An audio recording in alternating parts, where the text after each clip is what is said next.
Dedicated to Eastern and Southern Kentucky, this is WYMT Mountain News Weekend Edition. Hey, good evening. I'm Jim Freeman. Thanks for joining us. Election day is just 3 days away, and with every state constitutional office up for grabs, one race in particular is catching people's eye. Julia Sandor has more.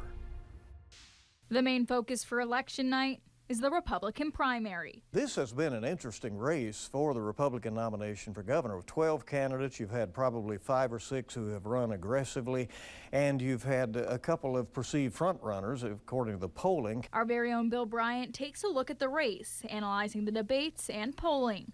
One of the front runners in the governor's race is Daniel Cameron, who says he's hopeful he'll come out on top. Cautiously optimistic. Obviously, you never know until all the votes are cast, and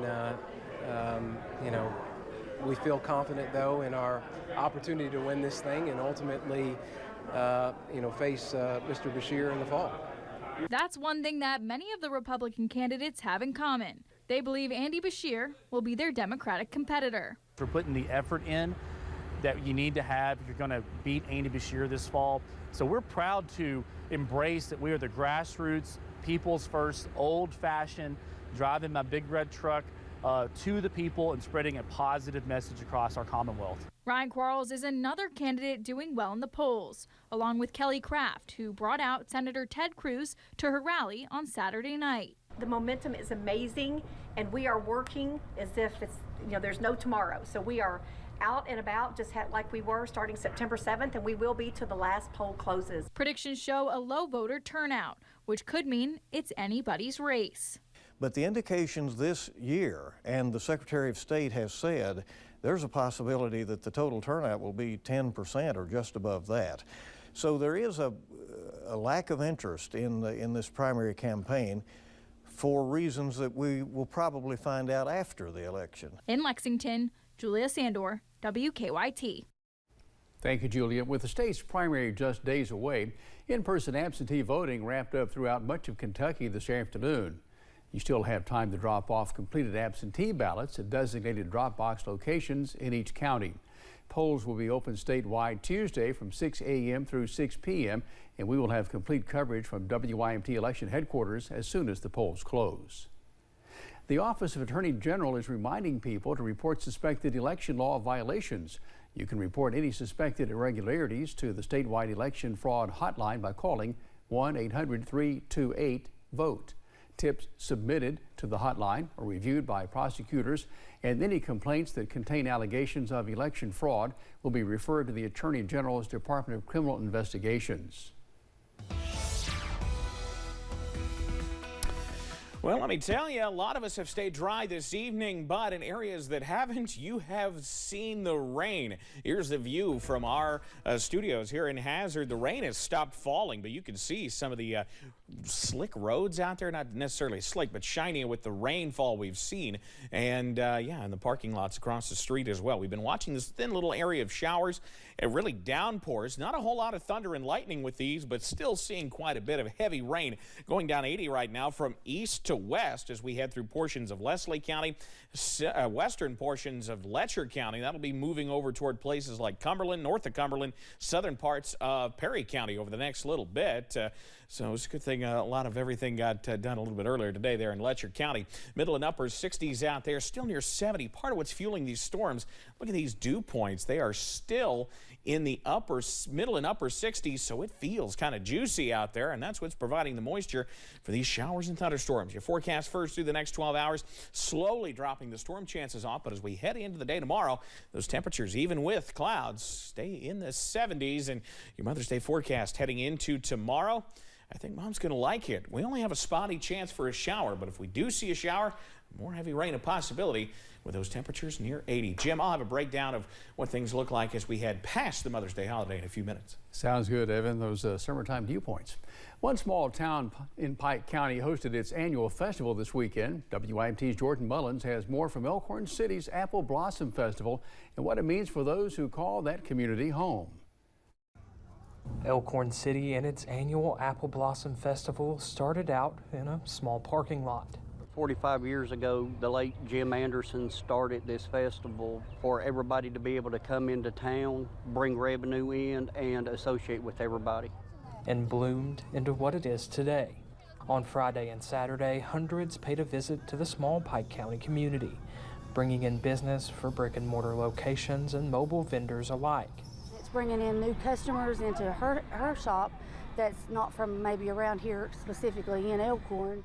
And bringing the community together. It's awesome to watch the little kids come out here and enjoy themselves, and the older people and just everybody to come back together as a community. Hoping to help the small town grow. I'm just looking forward to more things, more new exciting things coming, and hopefully there'll be lots more, and the festival will continue to grow and bring in more tourism and more people in to enjoy this beautiful city that we live in. Celebrating spring with plenty of family fun. In Pike County, Jordan Mullins, WYMT Mountain News. Thank you, Jordan. Longtime Elkhorn City resident Rhonda Blackburn added that the festival and the community were impacted by the pandemic, but she has seen growth through 2022 and 2023. Dozens gathered to participate in the 6th annual Gray Matters 5K 10K, raising awareness for brain cancer. Before the race started, participants heard from honoree Austin Reed, who is currently battling brain cancer. Gray Matters co-founder, WYMT forecaster, and brain cancer survivor Brandon Robinson says not only is Reed's story powerful, but seeing everyone gathered means a lot. To have such great enthusiasm for an event like this, and we have been told this has been one of the best races in the mountains that people run. So I mean, that gives us some pride, in our community. It gives us pride that know the people in this community are behind us. Honoree Austin Reed was helped by Robinson and his family in finishing the 5K. He thanked participants for their gracious support. Graduation season is officially in full swing as more students took the stage today. This year, the UK College of Medicine Northern Kentucky campus graduated its inaugural class of 30 students. According to the university, UK has been able to grow its class size by 40% in just the past few years by adding and expanding campuses. With this year's class of the Northern Kentucky campus graduating, UK will be celebrating 190 new physicians today, up from its max limit of 136 just 3 years ago. Celebrations weren't only in Lexington today, with students down Interstate 64 also celebrating a milestone. Morehead State University hosted its spring commencement today. University President Dr. Jay Morgan presided over more than 800 graduates receiving their degrees. That also includes the commissioning of 4 ROTC officers into active service. President Joe Biden made an appearance at a graduation ceremony today. The president addressed graduates at Howard University. CBS's Christina Ruffini has more from the White House on those remarks, which referenced some fiery comments from his predecessor. At Howard University today, President Biden told soon-to-be graduates that America is still in a fight for its soul. Reject political extremism and reject political violence. That's the same language Mr. Biden used to launch both presidential runs. I said we're in a battle for the soul of America. And without naming names, he reminded the predominantly black audience what his predecessor and current Republican challenger said following violence at a 2017 white supremacist rally in Charlottesville, Virginia. A famous quote. There are very fine people on both sides. That's when I knew I had to stay engaged to get back into public life. But unlike his last campaign, this time President Biden is running on his record as well as his rhetoric. We are really putting it to Biden, but he's putting it to himself because the economy stinks, inflation is horrible. Battling potential Republican challengers on the trail.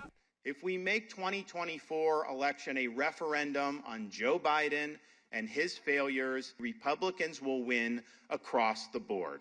And House Republicans back in Washington in a deja vu-inducing stalemate over raising the national debt limit. Well, I think they're moving along. It's hard to tell. We've not reached the crunch point yet. Top Republican lawmakers are supposed to have a debt ceiling meeting with the president here yesterday. That has now been pushed to sometime next week. Christina Ruffini, CBS News, the White House. While the president was addressing Howard's graduation, the end of Title 42 means his administration's new immigration policies are now in effect.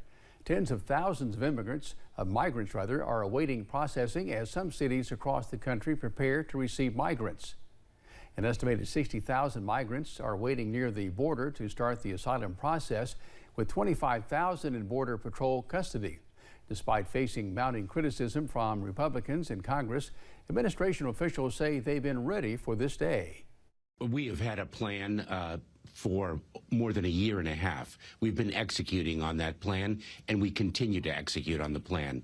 We knew the transition from the Public Health Authority of Title 42, as we transitioned to our traditional immigration authorities, was going to be tough. Some immigrant rights activists are also sounding the alarm over the reliance of a mobile app that migrants have to use in order to get an appointment with immigration. They say it could limit the number of asylum seekers. Meanwhile, far from the southern border, some northern cities have declared states of emergency as asylum seekers arrive. CBS's Michael George has the latest from New York. Here in New York, this public school gymnasium in Brooklyn, now a shelter for migrants arriving in the city. While in Chicago, angry residents are seeking a restraining order. How could you do that without consulting us? To stop the city from turning a former high school into a shelter. Before her last day in office Friday, Mayor Lori Lightfoot accused Congress of inaction. So the federal government has got to be sending resources, real resources, to cities like Chicago. In Denver, officials say they've spent $16 million housing asylum seekers, and the federal government has reimbursed less than $1 million of that. We're in desperate need of emergency shelter space to accommodate what will be coming our way. Back in New York, with shelters already housing 37,000, the city is sending buses of migrants to suburbs. Volunteers like Power Malu are giving aid to arriving asylum seekers. We're on the front lines and we're giving our all, and we don't get much support. Does that make sense? Making the problem worse, America's immigration courts have a backlog of more than 2 million cases. Many cases take years to resolve. Michael George, CBS News, New York. Coming up at 11, some wicked weather throughout the United States as spring's fury rages on. Looks like May out there and plenty of dry time for Mother's Day tomorrow, but we'll watch that shower chance as well. I'm tracking the latest coming up. Veteran, prosecutor, Trump Republican, conservative Mark Metcalf. He's running for